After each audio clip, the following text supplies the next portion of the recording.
So Mabridge is drunk in love and she's making sure that Manyatso waguta baba vacharamba vari kuda navo avo, because every minute arungoposta achijustify age relationship yavo. Hamino ndo zvinoitwa here ukada nemunhu mukuru kwauri, because zvakutoita kanenge kakuita awkward, so it's not overwhelming for us kuti every minute munhu ari kungoexplaina relationship yake. Padai ataura makore, age is just a number. Padai aposta ati muchaguta muchadii, ndiani wari kutry kuda kuprove asi. Amen. Let me just read what she posted. Hanzi kusvika baba ava vakunzwa senge vane 20 years ndopandichinja mapose aya. The goal is to make sure that my man is feeling young again. Ambobva kuti age is just a number, akuti ndakuda kuita kuti vaite like a 20-year-old. Zvinhu zvacho kokumbochinjawo kutanga nekuvachinja masutu ayo. Yes, we know he's a teacher, but vakunge munhu weZCC padiki sutu vaenda out vanenge vakangobopa tai, ndo zvinoitwa zvacho. And then munhu unotanga kana uchida kuita kuti murume wako aite like a 20-year-old, unotanga wambomuti kana achienda kwakati unomutsvagira hembe dzekuti aiwa masutu haachaita, kuti kwese kurestaurant kupi makangosungana netai hazvinyatsobude zvakanaka. But anyway, who are we parelationship yemunhu?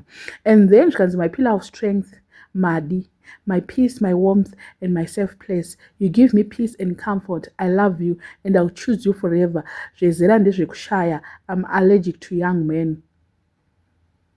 Ana Mabridge ai zvinhu zvacho, so ai hatitombozive kuti chii chaari kupiwa nababa ava chaicho. Hanzi bonde is not love. Munopesanisa bonde nelove. At my age, I'm focusing on making my own money. I don't depend on a man. My man gives me peace. Izvo zvinondibetsera kuti ndisave stressed when hustling. Bonde koshesai imimi. Alright. Hanzi zvimwe zvese handina kana basa nazvo zvekuti hey what ende mari ipi yandiri kupiwa. Handina mari. I'm working on myself. Ndikushandira mari dzangu.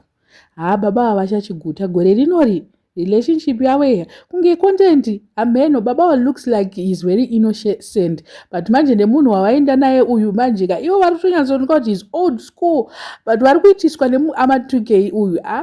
I wonder kuti vakasangana kupi cheko kwakasangana, because relationship yavo inongonditira fun. Ukaona wakungoexplaina relationship kudai soka utozinyatsoziva kuti something is wrong, kutonyatsoziva kuti hakuna destination yacho iri pasera apa, because every minute acharamba, every minute ndazodai so. Veduwe tinozviziva kuti marelationship akadai soka haana kwaanoenda. Musi unoyo vanga wabviswa wani kwese vanzi riri uko, hamene vanga wapesana pakudii varambana. Apa ndiye Mabridge akuita kunge ari kupengesana futi nababa ava. Content dzaMabridge dzimwe soka. I don't know what you guys think. Let me know in the comment section what are your thoughts panyaya iwa. So to subscribe, please make sure that you're subscribed.